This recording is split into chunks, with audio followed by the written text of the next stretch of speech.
Welcome back to my channel. और आज के वीडियो में मैं अगेन आपके लिए एक स्टोरी लेके आई हूँ जिसका नाम है अधूरी मुलाकात। तो होप सो कि आपको अच्छी लगे। तो चलिए स्टार्ट करते हैं। आज बारिश बहुत तेज़ है। अरे रुक जाओ बेटा, भीग जाओगी। अचानक एक आवाज़ कानों में पड़ी। देखा तो एक फल विक्रेता मुझसे कह रहा था, रुक जाओ बेटा, भीग जाओगी। उसकी बातें मुझे ठीक लगी। मैंने रुकना ही उचित समझा। एक नीली पन्नीता ने वह एक छोटी सी फलों की दुकान लगाए खड़ा था। दो चार व्यक्ति और थे जो बारिश में बचने के उद्देश्य से वहाँ खड़े थे। मुझे आता देख उन्होंने थोड़ी सी जगह बनाई जिससे मैं भी वहाँ खड़ी हो सकूं।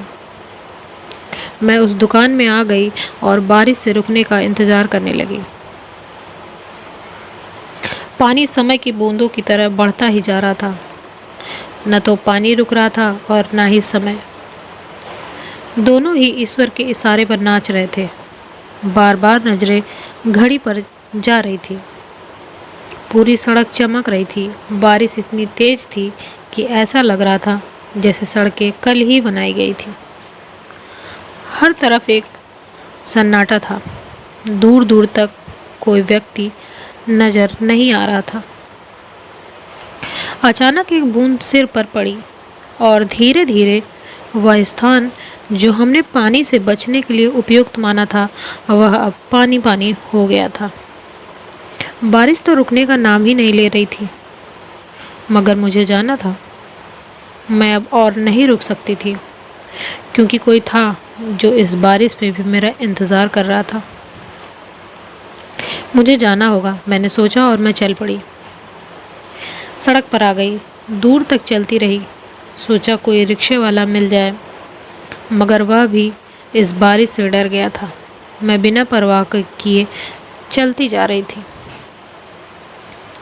आसपास दुकानों में खड़े लोग देखकर हंस रहे थे। कुछ लोग कह रहे थे, बेटा आ जाओ, रुक लो, बाद में चली जाना, बारिश बहुत तेज है। कुछ लड़के देखकर हंसते और ना जाने क्या क्या बातें करते।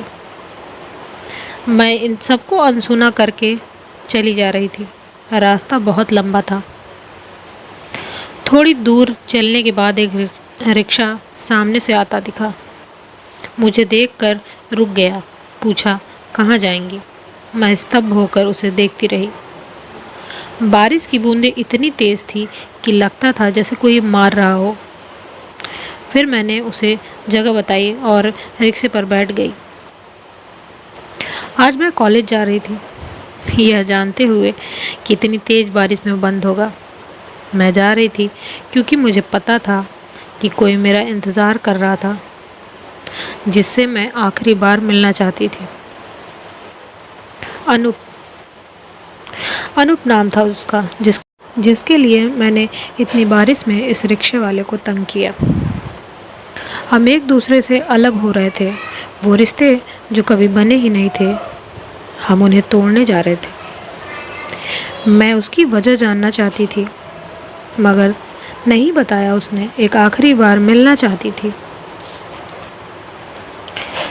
जिसकी वजह से मैं आज बारिश में खो गई थी। मेरे लंबे बाल पूरी तरह से भीग चुके थे। कपड़ों से पानी टपक रहा था। फिर भी मैं चली जा रही थी। मन में एक डर सताया जा रहा था, ऐसा ना हो कि मुझे देर हो जाए और अनूप चला जाए। मगर ऐसा नहीं करेगा वो। खैर, रिक्शा धीमी गति से चला जा रहा था।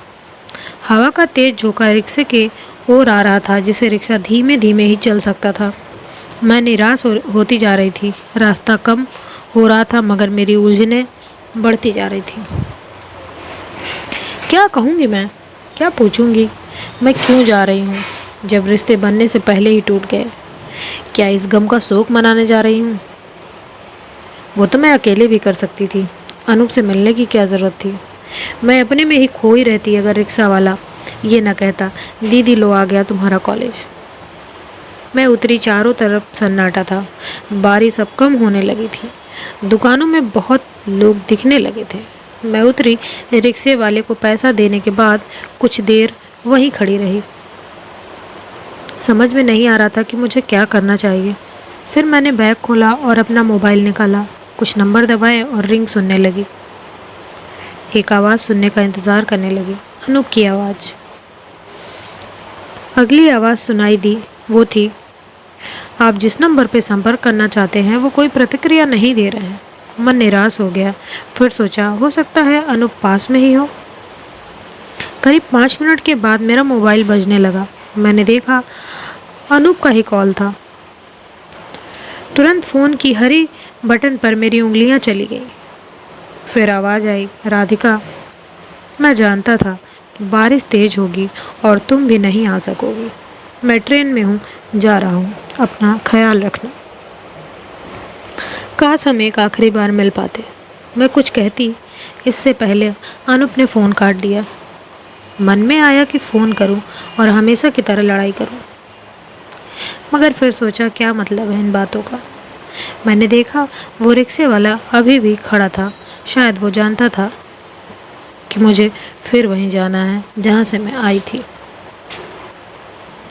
बारिश रुक गई थी, सड़कों पर लोग दिखाई देने लगे थे। धीरे धीरे मेरे कपड़े भी सूखने लगे थे, मगर मेरी मुलाकात, वो आखिरी मुलाकात, अधूरी रह गई थी।